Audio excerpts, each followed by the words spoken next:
যে আসন থেকে নির্বাচন করতে পারেন হাসনাত সার্জিস আলমরা।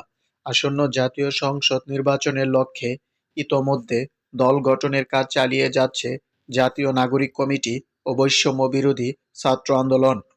তবে কোনো দলই এখন পর্যন্ত পূর্ণাঙ্গ দলের নাম প্রকাশ করেনি। জানা গেছে, চলতি মাসের শেষেই জাতীয় নাগরিক কমিটি ও বৈষম্য বিরোধী ছাত্র আন্দোলনের উদ্যোগে নতুন রাজনৈতিক দল আত্মপ্রকাশ করতে পারে, যেখানে যুক্ত থাকবে জুলাই গণ অভ্যুত্থানে। এ লক্ষ্যে জাতীয় নাগরিক কমিটি ও বৈষম্য বিরোধী ছাত্র আন্দোলনের শীর্ষ নেতারা তাদের এলাকায় যাচ্ছেন এবং স্থানীয় সামাজিক রাজনৈতিক কর্মসূচিতে অংশ নিচ্ছেন। তবে এখন প্রশ্ন, কে কোন আসন থেকে নির্বাচনে লড়াই করবেন? নাগরিক কমিটির একাধিক সূত্রে সদস্য সদস্য সচিব আক্তার হোসেন রংপুর ৪ ও মুখ্য সংগঠক সার্জিস আলম পঞ্চগড় ১ আসনে নির্বাচনের প্রস্তুতি নিচ্ছেন। বৈষম্য বিরোধী ছাত্র আন্দোলনের আহ্বায়ক হাসনাত আবদুল্লাহ কুমিল্লা ৪ আসন থেকে ত্রয়োদশ জাতীয় সংসদ নির্বাচনের প্রতিদ্বন্দ্বিতা করতে পারেন।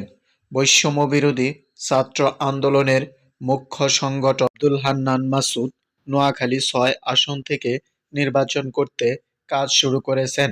এছাড়া জাতীয় নাগরিক কমিটির কেন্দ্রীয় নির্বাহী কমিটির সদস্য মোহাম্মদ হাসান আলী চট্টগ্রামে, মোহাম্মদ আব্দুল আহাদ দিনাজপুরে, আশরাফ উদ্দিন মাহদি ও মোহাম্মদ আতাউল্লাহ ব্রাহ্মণবাড়িয়ায়, অনিক রায় সুনামগঞ্জে, মনিরা শারমিন নওগাঁয়, এস এম সাইফ মুস্তাফিজ সিরাজগঞ্জে, আতিক মুজাহিদ কুড়িগ্রামে, আবদুল্লাহ আল আমিন নারায়ণগঞ্জে, সারওয়ার তুষার নরসিংদীতে, মশিউর রহমান ঝালকাঠিতে, মোহাম্মদ নিজামুদ্দিন নোয়াখালীতে এবং আলী আহসান জুনায়েদ ঢাকায় নির্বাচনের প্রস্তুতি নিচ্ছেন বলে জানা গেছে।